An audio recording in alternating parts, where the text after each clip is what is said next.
Women on women, women for women, women on women के platform पर हमारी जितनी भी महिला स्पीकर्स ने अपने विचार साझा किए, अपने व्यूज़, अपने पर्सपेक्टिव्स दिए, मैं उनका तहे दिल से धन्यवाद करती हूँ। और उन्होंने इतनी बेबाकी से अपने पर्सनल एक्सपीरियंसेस तक शेयर किए, जो कि सचमुच बहुत ही सराहनीय है। विमेन ऑन विमेन जो प्लेटफॉर्म है वो, और उसका ऑब्जेक्टिव यही है कि हम महिलाएं बेबाकी से अपनी बातों को एक दूसरे के साथ साझा कर सकें, एक दूसरे के साथ बेबाकी से शेयर कर सकें, सो दैट हम इन चीज़ों का कुछ सॉल्यूशंस, कुछ निवारण हम निकाल सकें। क्योंकि unless until we'll speak about these issues openly and हम इन मुद्दों पर जब तक चर्चा परिचर्चा और डिबेट्स नहीं करेंगे, I think we can't think of resolving these issues.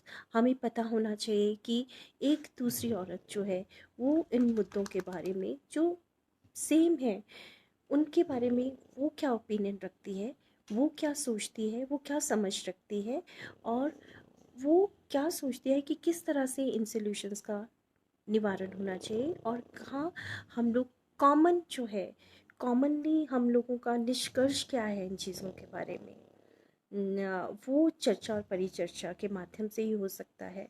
So I am really thankful, जितने भी हमारे स्पीकर्स हैं उन्होंने अलग अलग मुद्दों पर और अलग अलग विषयों पर जो है वो अपनी बातें रखी, अपने पर्सनल एक्सपीरियंसेस साझा किए।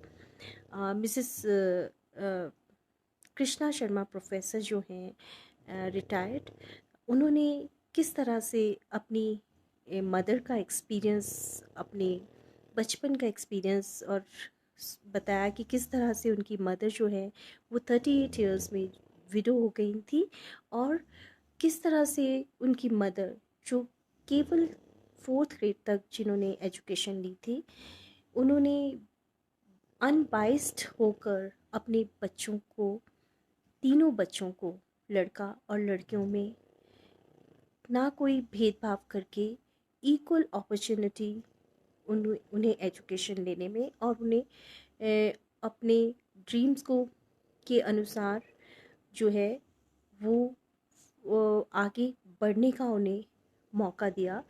और अ, किस तरह से एक अपनी ही बेटियों को उन्होंने सशक्त बनाया, जिन्होंने आगे चलकर अपने प्रोफेशंस में इतना ज़्यादा एक सोसाइटी को कंट्रीब्यूट किया।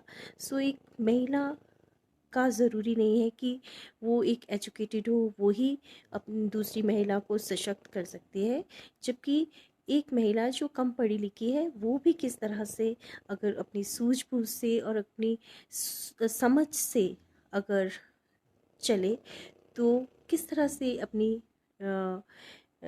बेटी को, अपनी बहन को सशक्त करने में सक्षम हो सकती है। मैंने अक्सर ऐसी महिलाएं भी देखी हैं जो बहुत पढ़ी लिखी होती हैं, बट उनमें उतनी वो सूझबूझ नहीं होती, जबकि एक कम पढ़ी लिखी महिला में वो सूझबूझ हो सकती है। तो ये एक उदाहरण है हमारी सोच किस तरह की है एक महिला के प्रति। वो ज़रूरी नहीं है कि हम हायर एजुकेशन लेकर ही हम में वो सोच जो है वो आ पाए। मैं एक एग्ज़ाम्पल देना चाहती हूँ, क्योंकि एक हमारे घर पे एक दूध देने वाली लेडी आती थी जो कि गांव की थी और आसपास ही रहती थी। एंड वो बहुत सारे इन्फ्लुएंशियल लोगों के घर पे दूध देती थी। शी वॉज़ लकी कि उसके सारे जो क्लाइंट्स थे वो अच्छे संपन्न घरों से थे, और वो आकर अक्सर अपनी स्टोरी सुनाती थी कि किस तरह से जो उसके पेरेंट्स हैं उसने उसे एजुकेशन नहीं लेनी थी, and she was so desperate. और इतनी ब्यूटीफुल लेडी थी। तो हम अक्सर उससे पूछते थे कि तुम तो कितनी सुंदर हो। तो शी यूज़ टू क्राई कि मुझे मेरे पेरेंट्स ने बहुत जल्दी उसका शादी कर दी थी। उसे एजुकेशन लेने का शौक़ था, पढ़ने का बहुत शौक़ था, पर उसे एजुकेशन नहीं लेने दी। एंड इस तरह से वो जब उसकी शादी हुई तो उसका हस्बैंड जो था वो ड्रिंक करता था और कई बार उसकी पिटाई करता था।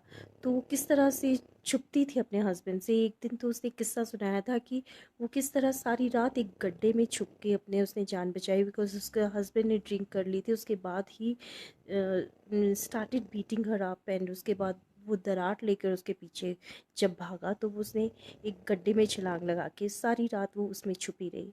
सो बहुत रोती थी वो कि क्यों उसके पेरेंट्स ने इतनी जल्दी उसकी शादी कर दी। अगर उस वो पढ़ी लिखी होती तो अपने पाँव पे खड़ी होती। फिर उसने डिसाइड किया कि बिकॉज़ जब वो गांव में थी तो वो गाय चराया करती थी, अपने घर की गौएं पालती थी। तो शी थॉट कि वो उसी प्रोफेशन को अपनाएगी, एंड शी स्टार्टेड विद एक दो गाय से उसने अपना बिजनेस स्टार्ट किया, and that's how she started distributing milk in the adjoining houses, जो नियर बाय हाउसेस थे, जो ऑफिसर्स के हाउसेस होते थे, तो वहाँ पे वो जाती थी। एंड आई सॉ दैट उसमें इतना ज़्यादा उसमें विजडम था कि उसे अगर उसे अपना कोई काम करवाना होता था, शी न्यू दैट किस ऑफिसर से मुझे मेरा क्या काम होगा, किससे क्या होगा। वो अपने ही काम नहीं करवाती थी और लोगों के भी काम जो है वो, क्योंकि वो सब इन्फ्लुएंशियल लोगों के ऑफिसर्स के यहाँ पे काम करती थी, तो उसे पता होता था कि कहाँ पे या किसी के भी काम, और कोई उसके काम को मना नहीं करता था। So she use tell me that मैं जब भी अब मेरी डॉटर्स हैं तो मैं उनके साथ वैसा व्यवहार नहीं करूँगी जैसा मेरे पेरेंट्स ने मेरे मेरे साथ किया, who deprive me of studying. So उसने अपनी बेटियों को जो है वो एजुकेशन दिलाई, and she made sure that मैं अपनी बेटियों को प्रॉपर्टी से हिस्सा ज़रूर दूंगी, ताकि कल को उनके साथ कोई भी प्रॉब्लम हुई, ऊंच नीच हुई, तो उसकी बेटियां अपने को पाल सकें, उसकी बेटियों को दर दर भटकना ना पड़े। और जिस तरह से वो छुपती छुपाती गड्ढों के बीच में अपना सर छुपाती थी, उस तरह से उसकी बेटियों को इस तरह की परिस्थितियों का सामना ना करना पड़े। सो हम सोचते थे कि it's not possible for her to do all this, जो भी कहती है शायद ऐसे ही कहती होगी। बट लेटर उसने अपने बेटों को शॉप्स बनाई, हाउस बनाया, और साथ में एक एडजॉइनिंग बिल्डिंग बनाई जिसमें उसने अपनी दोनों बेटियों को एक एक फ्लोर जो है बना के दिया। सो ज़रूरी नहीं है कि एक पढ़ी लिखी महिला जो है वो अपनी बेटी के बारे में सोचे।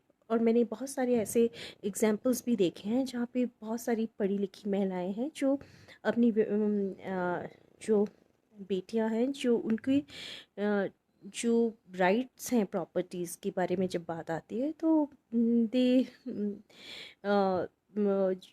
they just sideline themselves, and they don't want to give them their rights, you know. So ऐसा ज़रूरी नहीं है, और बहुत सारी ऐसी बातें हैं जो इस पे इस फोरम पे डिस्कस हुए हैं, लेकिन जैसे अनचाहा स्पर्श है जो हर औरत जो है वो कहीं ना कहीं फेस करती है।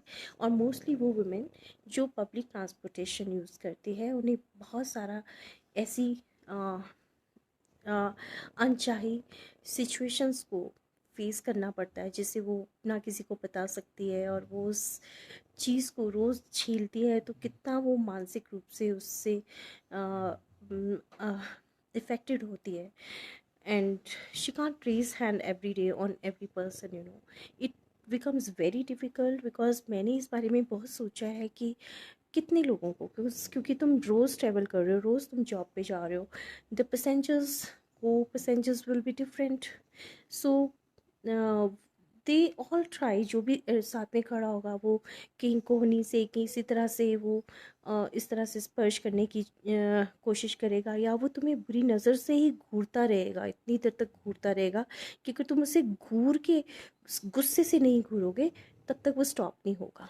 और कई तो इतने ढीठ होते हैं कि वो तब भी स्टॉप नहीं करते। तो ऐसी अनचाही स्थितियों का जो औरतें हैं, और ख़ासकर जो पब्लिक ट्रांसपोर्टेशन यूज़ करती हैं, वो सफ़र करती हैं। तो इन परिस्थितियों को और इन सिचुएशंस को और इस तरह के माइंडसेट को कैसे चेंज किया जा सकता है, ये सोचने का विषय है।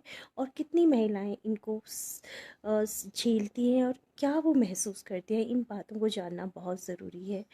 सो ये सब चीज़ें जो हैं, ये तब तक इनका सल्यूशन नहीं हो सकता जब तक मेन को जो है एक फैमिली में वैल्यू बेस्ड एजुकेशन नहीं दी जाएगी, जब तक उन्हें गर्ल्स की रिस्पेक्ट करने नहीं सिखाई जाएगी, तब तक nothing can be changed. And कोई गवर्नमेंट एजेंसी, कोई पुलिस, कोई कुछ नहीं कर सकता unless until we eradicate the problem from the roots. So ये सब चीज़ें हैं।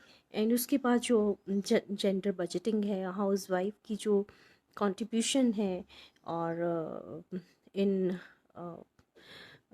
House hold increasing household income, वो सब चीज़ें हमारी डिस्कस हुई हैं।